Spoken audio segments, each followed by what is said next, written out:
Praise the lord. ప్రభు అయిన యేసుక్రీస్తు నామంలో మీ అందరికీ మా హోసనా మినిస్ట్రీస్ తరపున హృదయపూర్వకమైన వందనాలు తెలియపరుస్తున్నాను. ప్రభు మిమ్మల్ని ఆశీర్వదించి దీవించునుగాక. దినములు చాలా త్వరగా గడుస్తున్నట్లు మనకు అనిపిస్తుంటుంది. ఎందుకంటే మనకున్న కార్యకలాపాలు అన్నీ ఎక్కువగా ఉన్నాయి కనుక మనకు సమయం సరిపోవట్లేదు. కొంతకాలం క్రితం పల్లెటూళ్ళలోకి వెళితే ఉదయాన్నే కాస్త భోంచేసి వచ్చి పెద్ద వయసు ఉన్నవాళ్ళు ఆ అరుగుల మీద కూర్చొని వాళ్ళకి కాలయాపన జరగక ఆ మాట ఈ మాట పిచ్చాపాటి మాట్లాడుకుంటుండేవాళ్ళు. వచ్చేపోయే వాళ్ళని దారి నిలే వాళ్ళని బాబు టైం ఎంత అయింది అట్లా అడుగుతుండేవాళ్ళు. కానీ ఈ రోజున అలా కాదు. ఎవరికి తగ్గ పనులు వాళ్ళకి పెక్కు పెరిగిపోయాయి. అందుచేత మనకు సమయం సరిపోవట్లేదు. మరి దినాలేమో ఇంత త్వరగా గడుస్తున్నట్లుగా కనిపిస్తున్నప్పటికీ ఆధ్యాత్మికంగా కాస్త మనం ఆలోచించినప్పుడు ఆధ్యాత్మికమైన వాటిని చేయడానికి ఎంతో ఆలస్యం చేస్తున్నాము, తడువు చేస్తున్నాము అనేది మనం గ్రహించాలి. ఎందుకంటే మనకు కనబడే వాటిల్ని, లోక సంబంధమైన వాటిల్ని చేయడానికి ఏమాత్రం మనం జాప్యం చేయము. ఆ పని ఈ పని అది ఇది ఓ షెడ్యూల్ ఏర్పాటు చేసుకొని ఆ కార్యక్రమాల్ని త్వరగా చేస్తాము. కానీ ఆధ్యాత్మికంగా మనం ఎంత కుంటుబడి ఉన్నాము, వాటిని చేయడానికి ఎందుకు ఆలస్యం చేస్తున్నామనే చింతన మనకు దూరమైపోతుంటుంది. అందుకే మొదట మనం ఎలా దేవుని చేత దీవించబడతాము, దేవుని దీవెన మనం పొందుకోగలుగుతాము, వాటిని త్వరపడి చేయాలి. ఆ విషయంలో ఆలస్యం చేయకూడదండి. చూడండి, అబ్రహాము ఇంటికి దేవదూతలు వచ్చారు. మనకంతా బాగా తెలిసిన చరిత్ర. అబ్రహాము వెళ్ళి వారిని బతిమాలుకొని గుడారం దగ్గరికి తీసుకొచ్చుకున్నాడు. అప్పుడు అబ్రహాము ప్రవర్తించిన ప్రవర్తన మనకెంతో పాఠాన్ని నేర్పిస్తుంది. ఆదికాండం నేను చదువుతానండి. అబ్రహాము గుడారములోనున్న సారా యొద్దకు త్వరగా వెళ్ళి, నీవు త్వరపడి 3 మానికల మెత్తని పిండి తెచ్చి పిసికి రొట్టెలు చేయమని చెప్పెను. మరియు అబ్రహాము పశువుల మందకు పరుగెత్తి ఒక మంచి లేత దూడను తెచ్చి ఒక పనివానికి అప్పగించెను. వాడు దాన్ని త్వరగా సిద్ధపరిచెను. ఇక్కడ మనం ఆ అబ్రహాము యొక్క ఆసక్తి చూడండి. ఆయన వయసు ఎంత? ఆయన త్వరగా పరుగెత్తుకొని మందలోకి వెళ్ళాడంట. తన భార్య అయిన సారాతో చెప్తున్నాడు, నువ్వు ఆలస్యం చేస్తే కాదు, త్వరగా. ప్రియులారా, చూడండి ఆ అనుభవం చూడండి. ఆమె త్వరగా సిద్ధపరిచి తీసుకుని వచ్చింది. తన ఇంటికి వచ్చిన ఆ దూతలకు ఆయన ఆహారం పెట్టి తృప్తిపరిచి ఎంత గొప్ప దీవెన పొందుకున్నాడు అనేది మనకు ఆశ్చర్యం కలుగుతుంది. నిజమే, దీవెనలు పొందుకోవడానికి మనం చాలాసార్లు ఆలస్యం చేస్తామండి. మనకు ఎందుకో ఆత్మ సంబంధమైన వాటి మీద చిన్న చూపు ఉంటుందండి. అదే లోక సంబంధంగా ఒక కార్యాన్ని చేయాలంటే ఎన్ని వ్యయప్రయాసలు పడి దానిని చేసి ముగించాలన్న ఆతురత మనలో ఉంటుంది.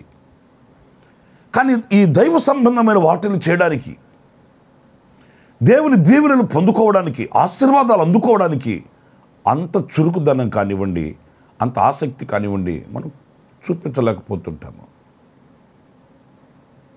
తండ్రి బిడ్డను ఆశీర్వదించాలని, నాయన నాకు వేటాడిన మాంసం వంట చేసుకొని తీసుకుని వస్తే నేను భోంచేసిన తర్వాత నేను నిన్ను ఆశీర్వదిస్తాను అన్నాడు. అంటే తండ్రి గుండెల్లో ఉన్న ఆశ ఏంటి? నా బిడ్డ దీవెనకరంగా ఉండాలి, ఆశీర్వాదకరంగా ఉండాలి, ఘనంగా ఉండాలి, గొప్పగా ఉండాలని కదా. మరి యేసయ్య ఏం చేశాడు? తడువు చేశాడు.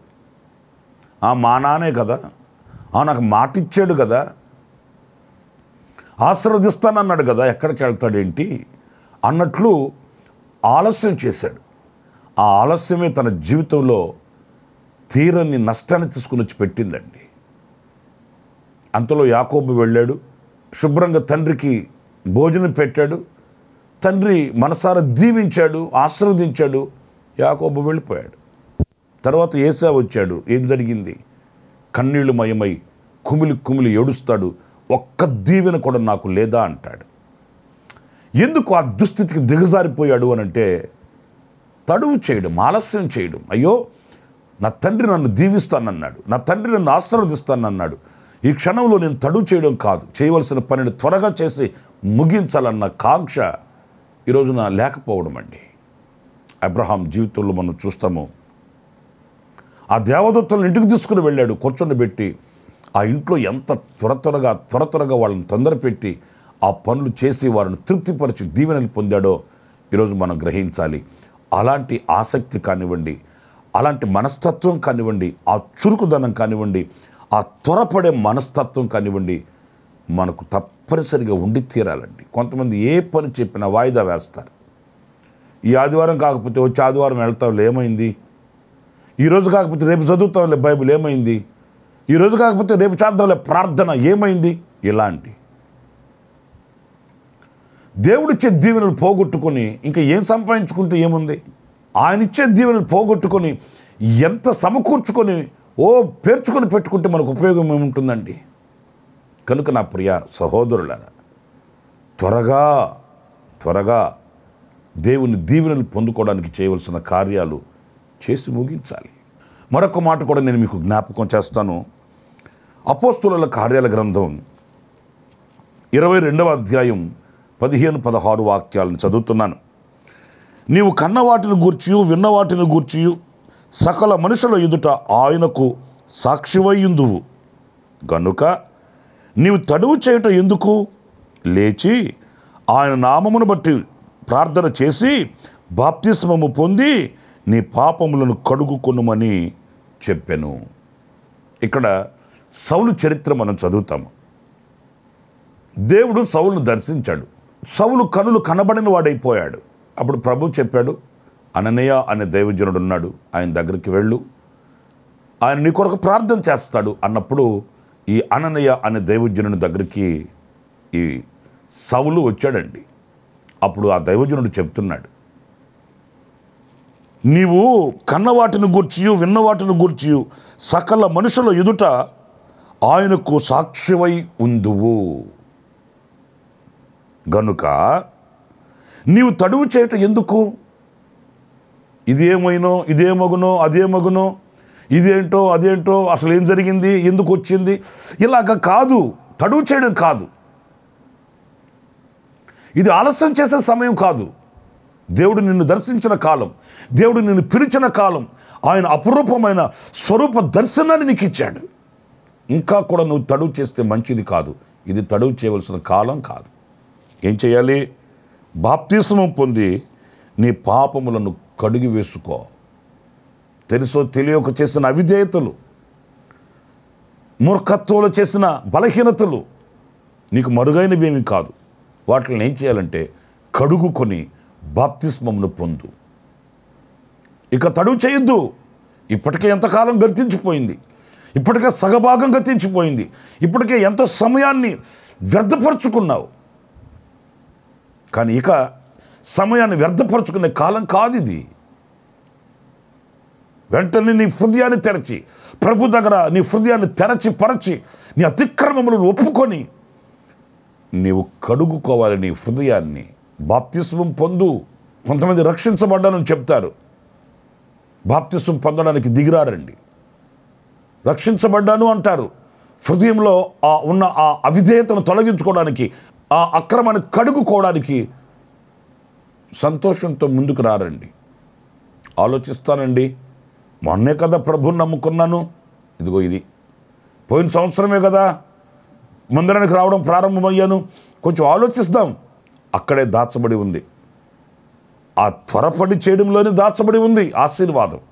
ఆ ఆలస్యంలోనే పోగొట్టుకుంటుంటాం ఆశీర్వాదాన్ని. దైవజనుడు అననయ్య అదే చెప్తున్నాడు. ఇక నువ్వు తడువు చేయొద్దు నాయన, నీవు కన్న వాటిని గూర్చి విన్న వాటిని గూర్చి సకల మనుషుల ఎదుట నీకు చాలా పరిచర్య ఉంది, నీకు చాలా కర్తవ్యం ప్రభు అప్పగించి ఉన్నాడు. నీది పెద్ద బృహత్తరమైన కార్యక్రమం, అది సమయాన్ని పోగొట్టుకోవద్దు. నిజమే, మన ఎడల కూడా దేవుడు గొప్ప తలంపులు ఉంటాయండి. ఆ తలంపులు నెరవేర్చడానికి మనం ముందుకు వస్తే కదా, మనం సాహసించి ముందుకు వచ్చి ప్రభుతో మనం తీర్మానం చేస్తే కదా, మనల్ని మనం పవిత్రపరచుకొని, మనల్ని మనం పరిశుద్ధపరచుకొని ఆ బృహత్తరమైన పనికి యోగ్యులుగా మనం మార్చబడితే కదా. నా ప్రియులారా, మీరు ఇంకను రక్షించబడక బాప్తిస్మం పొందకుండా ఇంకా కాలయాపన చేసేవాళ్ళు ఉంటే, ఇకనైనా మిమ్మల్ని మీరు ప్రభుకు అప్పగించుకొని మీ హృదయములను కడుగుకొని పశ్చాత్తాప్తులై బాప్తిస్మమును పొంది ఆ దేవుని గొప్ప ప్రణాళికకి మీరు యోగ్యులు కావాలని మనసారా కోరుకుంటున్నాను. దేవుని వాక్యాన్ని బట్టి నేను మీకు హెచ్చరిస్తున్నాను. కాలం మంచిది కాదు, రోజులు ఇలాగే ఉంటాయని మనం భ్రమపడకూడదు. మన శరీరంలో ఉన్న ఆరోగ్యం ఇలాగే కలకాలం ఉంటుందని మనం భ్రమపడకూడదు. ఏ క్షణం ఏం జరుగుతుందో మనకు తెలియదు. దేవుడు మనకిచ్చిన అవకాశం గొప్పది, దేవుడు మనకిచ్చిన తరుణం గొప్పది. ఆయన మనకిచ్చినటువంటి ఆ యొక్క బృహత్తరమైనటువంటి ఆ కర్తవ్యం ఎంతో ఉన్నతమైనది. దాని కొరకు మనం సిద్ధపడాలి. మరొక మాట కూడా నేను మీకు జ్ఞాపకం చేస్తాను. అది జకర్యా గ్రంథం 8వ అధ్యాయం 21వ వాక్యం. ఒక పట్టణపు వారు మరొక పట్టణపు వారి యొద్దకు వచ్చి, ఆలస్యము చేయక యెహోవాను శాంతిపరచుటకును సైన్యములకు అధిపతియగు యెహోవాను వెదకుటకును మనము పోదుము రండి అని చెప్పగా, వారు మేమును ఒత్తుమందురు. చూడండి, ఇక్కడ యెహోవాను శాంతిపరచుటకు అంటే దేవుని ఎదుట మన సమాధానం కలిగి ఉండుటకు మనం తడువు చేయక, ఆలస్యం చేయక వెళదాం పదండి, ప్రార్థిద్దాం పదండి. ఏదైనా తెలుసో తెలియకో అవిధేయతలు మనలో పడుచూపి ఆయనకు మనం దుఃఖాన్ని కలుగు చేసి ఉండుంటే ఆయనను శాంతిపరుద్దాం. అయ్యా, మా పాపములు క్షమించమని కోరుకుందాము. ఆయన మన ఎడల సంతోషించాలి, ఆయన మన ఎడల ఆనందించాలి. ఆనాడు మనం ఆయనను ఏది అడిగినప్పటికీ ఆయన మనకు ప్రసాదిస్తాడు. కనుక మనం వెళ్ళి ఆయన శాంతిపరచుటకు. ప్రియమైన దేవుని బిడ్డలారా, ఇప్పుడైనా మనము దేవుని యొక్క హృదయాన్ని చూచిన వారమేనా? నా ఎడల ప్రభు సంతోషంగా ఉన్నాడా, దుఃఖంగా ఉన్నాడా?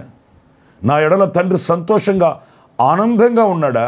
నన్ను చూచి ఆయన సంతోషంగా మాట్లాడగలుగుతున్నాడా? లేకపోతే ఆయన గుండెల్లో దుఃఖాన్ని పెట్టుకొని ఆయన ముఖం చాటు వేసుకొని ఉన్నాడా అనేది మనం పరిశీలించాలి. ఏదో ఒక చిన్న భక్తి చేసినంత మాత్రాన ఇక భక్తి అంతా నాకు వచ్చేసిందని కాదు. కొంతమంది చెప్తుంటారండి, మేము పుట్టుదల నుంచి క్రైస్తవ కుటుంబంలో పుట్టి పెరిగామండి, మా తాత ముత్తాతలు దేవుని మందిరాలు కట్టిన వాళ్ళండి అని ఇలా చెప్తుంటారు. అవన్నీ మంచిదే, కానీ ఇప్పుడు నీ స్థితి ఆయన యందు ఎలా ఉంది? నీ ఎడల ఆయన ఎలా స్పందిస్తున్నాడు? మనం పరిశీలించుకోవాలి. ఇక్కడ చూడండి, ఆయనను శాంతిపరచుటకు వాళ్ళందరూ కూడా సమకూర్చబడ్డారట. వాళ్ళు ఒక పట్టణం వాళ్ళు ఇంకొక పట్టణం వాళ్ళకి, మరొక పట్టణం వాళ్ళు మరొక పట్టణం వాళ్ళకి చెప్తుంటే వాళ్ళు మేము కూడా వస్తాము, అందరం వెళదాం పదండి అని వాళ్ళు సమకూర్చబడ్డారని వాక్యం సెలవిస్తుంది. కనుక మన ఎడల ఆయనకు ఆనందం కలిగేటట్లు మనల్ని మనం ఆయనను శాంతిపరచుటకు మనం కదలి రావాల్సిన అనుభవం కూడా ఉంది.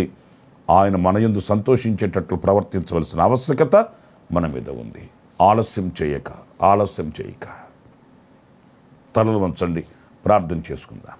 కృపా సత్య సంపూర్ణుడ జీవాధిపతి అయిన ప్రభువా మీకు వందనాలు. ఆలస్యములో ఉన్నటువంటి నాయన ఆ యొక్క క్షీణస్థితి ఏంటో మేము గమనిస్తూ వచ్చాము.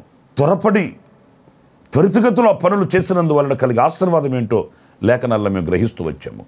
ఆ రీతిగా మేము సోమరులము కాకుండా, మందమతులము కాకుండా, చురుకుదనముతో ప్రభువా ఆనాడు అబ్రహాము వలె మేము కూడా త్వరగా చేసి నా తండ్రి మిమ్మల్ని సంతృప్తిపరిచి మీ యొద్ద ఆశీర్వాదాలు పొందుకోవడానికి మీరు సహాయం చేయమని వేడుకొనుచున్నాను. ఆనాడు సౌలుకు బోధించబడినట్లుగానే నాయనా మా పాపముల విషయమై కడుగుకొనిన వారమై బాప్తిస్మమును పొందుటకు ఇంకా బాప్తిస్మం పొందని వాళ్ళని ప్రభువా ఇప్పుడే ఈ క్షణమే మీరు దర్శించమని వేడుకొనుచున్నాను. దీవెనలకు దూరం కాకుండానట్లు సహాయం చేయమని వేడుకొనుచున్నాను. మిమ్మల్ని శాంతిపరచుటకు ప్రజలు సమకూర్చబడినట్లుగా మేము కూడా మీకు ఆనందం కలిగించే వ్యక్తులుగా ఉండడానికి సహాయం చేయమని నన్ను మమ్మల్ని మీ చేతులకు సమర్పించుకుంటూ యేసు నామములో ప్రార్థించి వేడుకొనుచున్నాను తండ్రి. ఆమేన్, ఆమేన్. ప్రభు మిమ్మల్ని దీవించి ఆశీర్వదించునుగాక. ఈ దినమంతా విశేషమైన కృప నా దేవుడు సమృద్ధిగా మీకు అనుగ్రహించునుగాక. ఆమేన్.